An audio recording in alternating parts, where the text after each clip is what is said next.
Greetings, I'm Professor K, and in this short video presentation we're going to see how we go about deleting an object that is currently protected from accidental deletion inside of our Active Directory users and computers.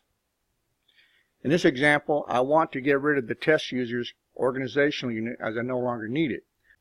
If I right click and I select delete, it gives me the option and the warning, are you sure you want to delete this organizational unit? And if I say yes, it comes up and it gives me this message saying that you do not have sufficient privileges to delete test users, or this object is protected from accidental deletion. I say OK to that.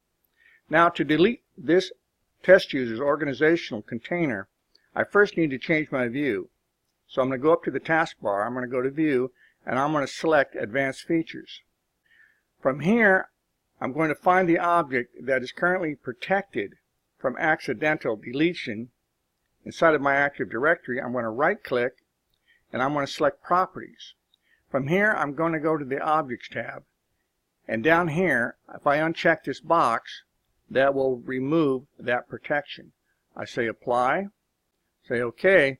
Now when I go back over here to Test Users and I right click and I select that I want to delete this container and I say yes, the container can now be deleted.